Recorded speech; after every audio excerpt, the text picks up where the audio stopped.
No os engañéis. Dios no puede ser burlado. Pues todo lo que el hombre sembrare, eso también segará. Eso dice Gálatas 6:7. Y es una advertencia solemne hecha por el apóstol Pablo. Es una frase muy linda. Sin embargo, la pregunta que nos hacemos es: ¿y por qué el apóstol Pablo escribió esa advertencia? ¿Cómo encaja esta oración en la enseñanza del apóstol Pablo? Dentro de lo que hemos estado hablando durante las últimas semanas de la vida del apóstol, ¿qué relación tiene esta advertencia que él hace con la forma como él pastoreaba las congregaciones y como él reflexionaba sobre los problemas que tenía la iglesia? Tiene que quedar claro que cuando usted lee el Nuevo Testamento, para el apóstol Pablo, la teología no era cuestión de salones de clase, ni de grados académicos, ni de seminario, ni de instituto, ni de colegio bíblico, sino que el apóstol Pablo predicaba una fe viva, una fe para la vida. La idea era que la fe a usted le va a ayudar a vivir mejor. La fe hay que encarnarla, hay que vivirla.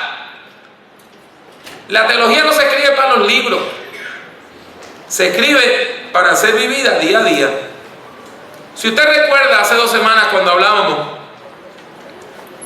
de Gálatas capítulo 2, el apóstol establece una conexión bien clara entre la teología y la vida cuando dice: yo por la ley morí para la ley, a fin de vivir para Dios. Con Cristo estoy juntamente crucificado, y ya no vivo yo, mas vive Cristo en mí. Y lo que ahora vivo en la carne, lo vivo en la fe del Hijo de Dios, el cual me amó y se entregó a sí mismo por mí. Pablo entendía que los seres humanos tenemos un problema, y ese problema se llama pecado. ¿Y qué es el pecado? El pecado es una fuerza maligna que lo lleva a usted a destruirse a usted mismo, a destruir a la gente que usted ama, a destruir a su familia y a destruir todo lo que usted tiene en su entorno. Eso es el pecado. El pecado toma a la gente y la convierte en cosas, los deshumaniza. Por ejemplo, el pecado sexual, uno de los problemas que tiene el pecado sexual es que mata la sexualidad, porque ya no se disfruta, se sufre. El pecado destruye el trabajo. No, hay que robar. El pecado hace que usted, en vez de disfrutar la vida, la sufra. Y por eso el pecado nos esclaviza. Cuando una persona cae en pecado, cae víctima del pecado, cae esclava del pecado. El que comienza usando un pasecito de cocaína para sentirse mejor, termina siendo usado por la coca y viviendo para el cantazo. Y una vez se da un cantazo, tiene un problema. ¿Cuándo y cómo tengo el próximo? Porque eso es lo que hace el pecado. El pecado nos esclaviza. Y el apóstol Pablo entiende que usted y yo tenemos que ser liberados de nuestras pasiones más bajas. Tenemos que ser liberados de nuestras pasiones más bajas. Tenemos que liberarnos de esas cosas que nos esclavizan para que no nos destruyan. Por eso, Pablo escribía en Romanos 6: pero gracias a Dios que aunque erais esclavos del pecado, habéis obedecido de corazón aquella forma de doctrina a la cual fuisteis entregados, y liberados del pecado, vinisteis a ser siervos de la justicia. Cuando usted es liberado del pecado, usted empieza a servirle a Dios. Jesucristo nos libera. Jesucristo nos libera. Jesucristo nos libera del pecado y de la maldad. Y entonces, como nos da libertad, usted puede vivir en libertad. Libre del pecado. Dios le capacita a usted para vivir. Hay una palabra que la gente no entiende: santidad. Hay gente que entiende que santidad es aburrimiento, que santidad es usted sentirse mejor que otra persona, que santidad es que hay que decirle que no a todo. Pues mire, hermano, santidad lo que quiere decir es que usted puede vivir libre del pecado. Eso es lo que quiere decir. Que el pecado no lo domina a usted, que usted no vive esclavo de sus pasiones. Eso es lo que quiere decir santidad. ¿Y por qué es tan importante? Mire lo que dice la palabra en Romanos 6, 22 al 23. Mas ahora que habéis sido libertados del pecado y hechos siervos de Dios, tenéis por fruto la santificación y como fin la vida eterna, porque la paga del pecado es muerte, mas la dádiva de Dios es vida eterna en Cristo Jesús, Señor nuestro. Si usted no lo entiende, el texto está comparando el pecado con un patrono. Cuando usted trabaja para un patrono, el patrono le paga con un cheque, ¿verdad? Pues cuando usted trabaja para la maldad, el cheque que le da la maldad a usted es muerte. No espere nada bueno del pecado y de la maldad. Es muerte. Eso lo vivimos todos los días en nuestro país. Muchachitos que se dedican al crimen y no esperan pasar de 30 años. No esperan pasar de 30 años. Ellos no tienen expectativa de pasar de 30 años, porque ellos piensan que van a morir en las calles. ¿Por qué? Porque les sirvan el pecado, y el pecado lo que paga es muerte. Miren, hermanos y hermanas, qué lindo todo esto que yo les estoy diciendo, ¿verdad? Hay una nueva vida, Dios nos libera, Dios nos purifica, qué cosa más hermosa. Pero, ¿será cierto?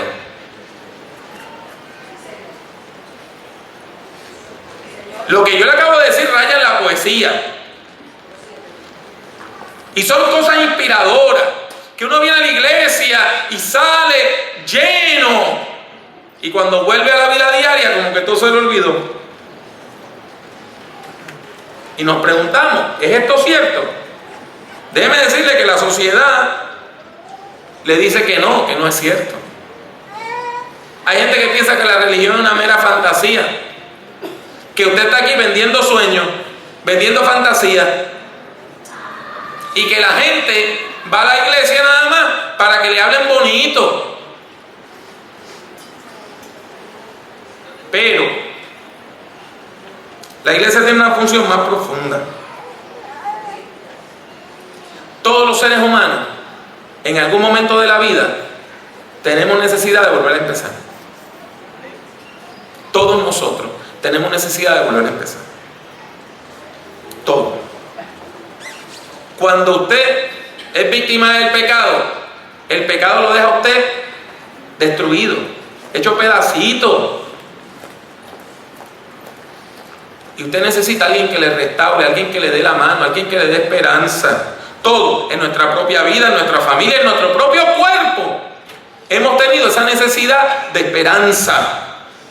En algún momento, hasta la persona que dice que no tiene fe ha clamado a los cielos y ha pedido a Dios misericordia. Todos nosotros. La pregunta es si todo eso es real o es una fantasía. ¿Es esto nada más un invento? Como decía Erich Fromm, que la gente piensa en la bondad y entonces se imagina que debe existir un ser que sea pura bondad y nos inventamos a Dios. Pues mire, el apóstol Pablo tiene una respuesta bien clara a todas estas cosas. Él dice que sí, que esto es cierto, que Dios tiene poder para transformar la vida del creyente, que Dios tiene poder para entrar al corazón y limpiarlo, que Dios tiene poder para darle a usted una nueva vida, una nueva oportunidad en Cristo. Y Él no lo va a debatir con usted, porque Él lo sabe, porque lo ha experimentado en sus propios huesos. en sus propios huesos. Usted y yo podemos debatir lo que usted quiera, pero lo que yo he vivido, usted no me lo puede debatir. Lo que yo he experimentado en mi propia carne, usted no me lo puede debatir. Porque yo lo sé, porque yo lo he vivido. Y este hombre encontró el amor de Dios, la fuerza espiritual más grande del universo, y fue transformado. El que antes perseguía la causa de Cristo, ahora está dispuesto a morir por él. El que antes oprimía al pueblo cristiano, ahora dedica su vida a proclamar el mensaje cristiano. El que antes era el azote de las comunidades de fe, ahora las funda, las establece, las nutre, las fortalece. Y uno se pregunta, ¿acaso esto era otra fantasía más? Es que el sentimiento de culpa que tenía Pablo era tan grande que lo hizo identificarse con aquella gente que antes él victimizaba. No. Cuando usted lee al apóstol Pablo, no hay culpa. ¿Usted sabe lo que hay? Lo que hay es que él dice que el evangelio es poder de Dios para salvación de todas las personas que él cree. Se lo repito, el evangelio es poder de Dios para salvación de todo aquel que cree. El evangelio es poder de Dios. La pregunta entonces es, ¿cómo actualizamos ese poder? ¿Cómo usted accede a ese poder? ¿Cómo usted puede vivir en ese poder de Dios? Eso es importante. Porque hoy, domingo en la mañana, en este país hay un montón de iglesias donde la gente le está diciendo que es por medio del pastor, la pastora, el sacerdote, el chamán, el brujo o la bruja, que usted llega a ese poder. Y déjeme decirle, eso es falso. Dios no necesita mediadores humanos. El único mediador es Jesucristo, nuestro Señor. Entonces, si no es por medio de un mediador, si no es el pastor quien le va a llevar a la salvación, si la salvación no se puede comprar en una botica, ¿cómo nosotros conseguimos la salvación? Déjeme explicarme. Usted puede recibir este poder divino, pero no es fácil, porque requiere compromiso. Se lo voy a volver a decir con mucho amor. El evangelio es palabra viva y es eficaz, pero para que sea eficaz en su vida requiere dedicación, requiere compromiso, es más, requiere sacrificio. Ahora,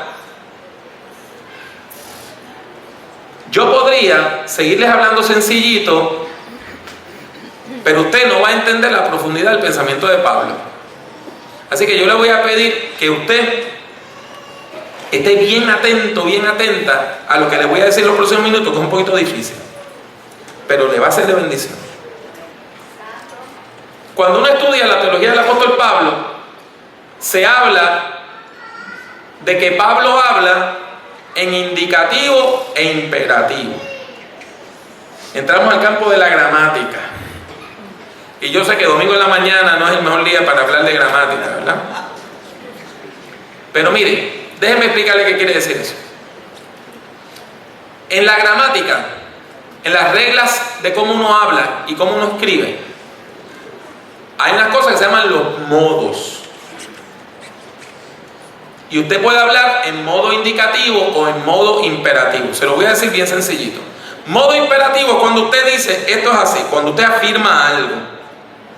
Cuando usted describe algo, el cielo es azul, es indicativo.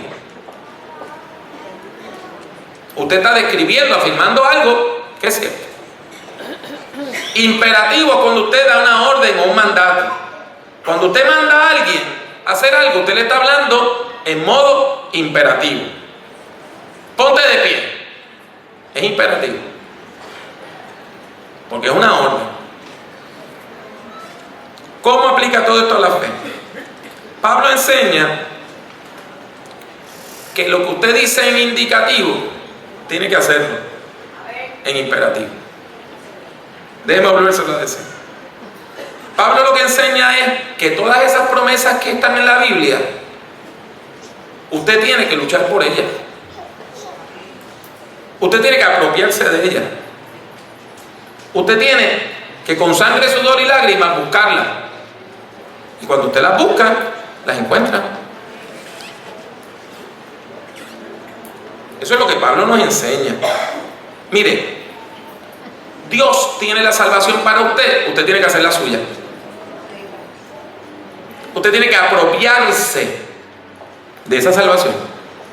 Dios tiene cosas enormes, grandes, lindas para usted, excelente. Ahora haga la suya, en el nombre de Jesucristo. Esto es bien importante. No basta usted decir que usted cree, usted tiene que creer. No importa usted decir que usted ama al Señor, usted tiene que amarlo. Entonces, ¿ven la diferencia? Una cosa es decir algo y otra cosa es que usted tiene que hacerlo. Indicativo, imperativo. ¿Dónde usted ve esto? Clarito. Gálatas 5:25.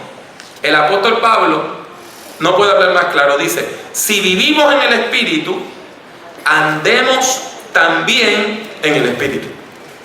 Se lo repito. Si vivimos en el Espíritu, andemos también en el Espíritu. ¿Lo vieron? ¿Vieron los dos modos? Déjenme ponérselo en arroz de habichuela. Bien clarito. Si usted dice que es cristiano, tiene que vivir como cristiano. Si usted dice que es cristiano y vive como un impío, no va a recibir el poder de Dios. No va a tener acceso al poder de Dios. Si usted dice que es cristiano, pero vive maldiciendo, haciéndole daño a la gente, destruyendo, no espere bendición de parte de Dios. No la encontrará.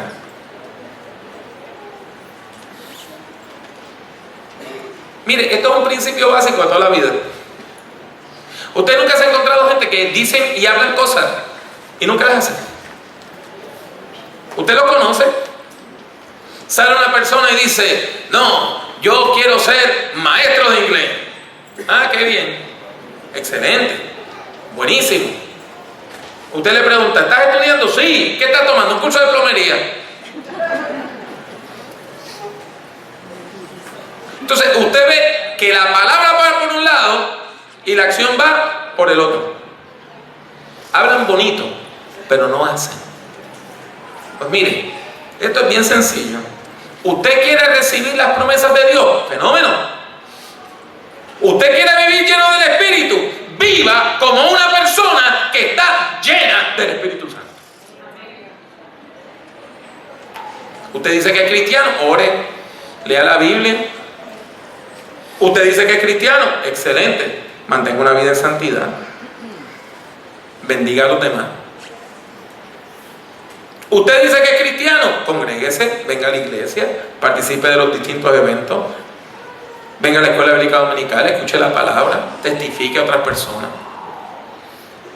Y usted va a ver cómo usted, todas esas promesas divinas se empiezan a actualizar en su vida.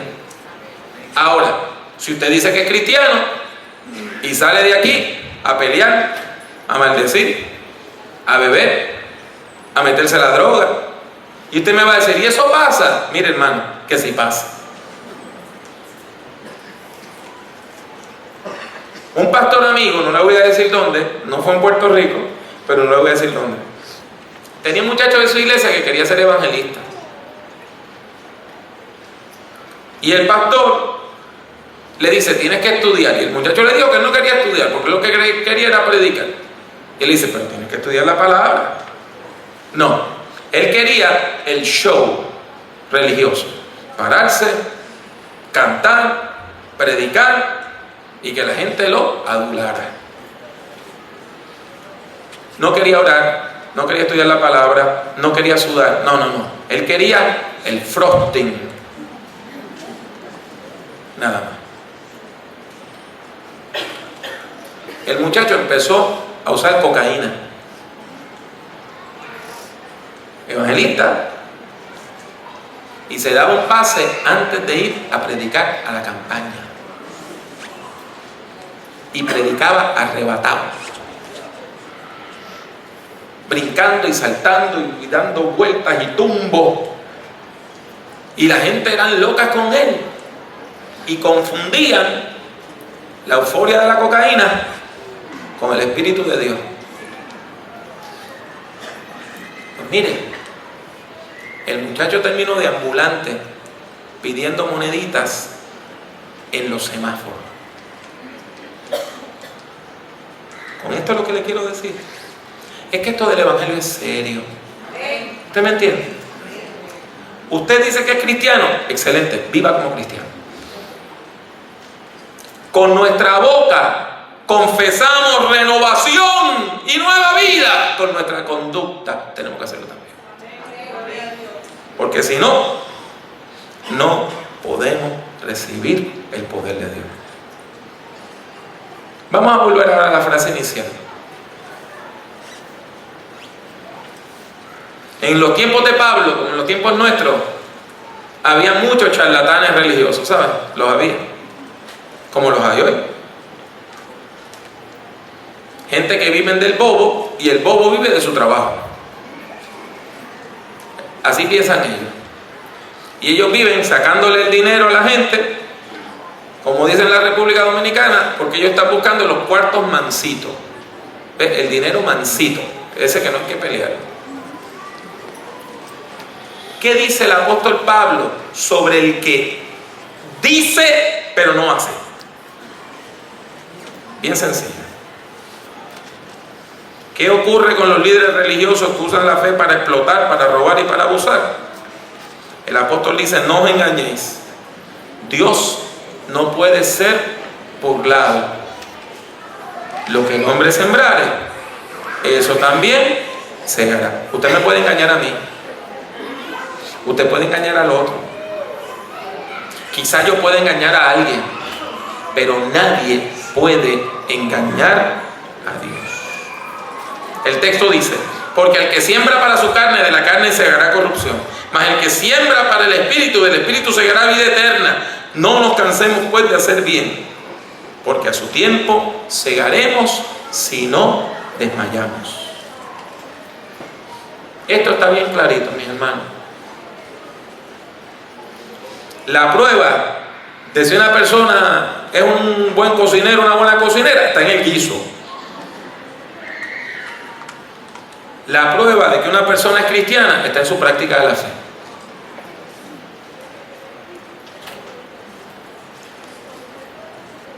Y Dios, por medio del texto hoy, nos dice que es hora de dejar de hablar de la fe y empezar a practicarla.